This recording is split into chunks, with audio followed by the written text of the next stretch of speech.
guys, for today's video ay magluluto tayo ng simpleng ulam lang. So, meron po akong corned beef dito.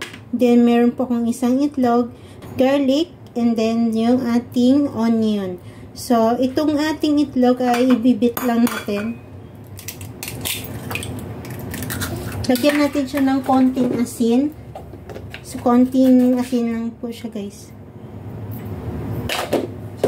Then, ibit po natin.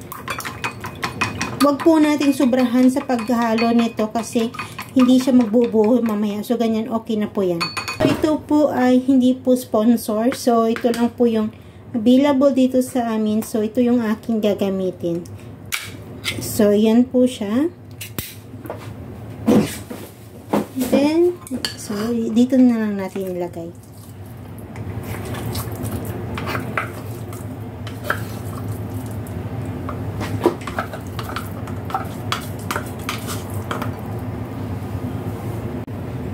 So, yan na. So, ito na yung aking tinanggal sa dito sa can. So, meron po tayo dyan na onion, tsaka yung garlic. At meron po tayo ditong itlog na isang piraso. So, ito ay gigisa na natin. Ayan. Mantika yung nilagay ko dyan. Ito natin yung ating onion.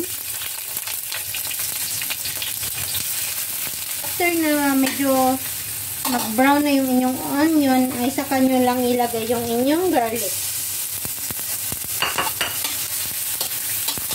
Lagay na natin yung ating corned beef.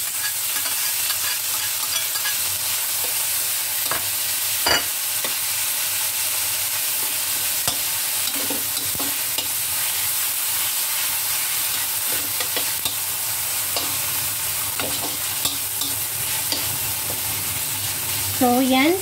Pag ganyan na yung corned beef, ay ihahalo na natin yung ating egg.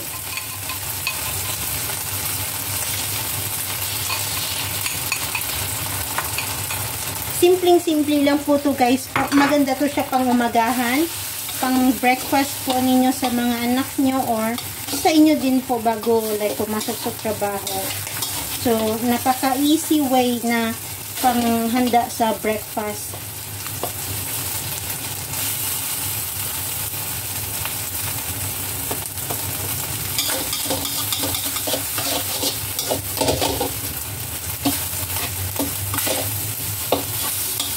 Kung gusto nyo po ng maraming itlog, ay pwede nyo po siya gawing dalawa. So, ayan, nag-form na yung itlog. So, pwede na natin siyang ulamin. Pwede na natin siyang hanguin dito sa ating kawali.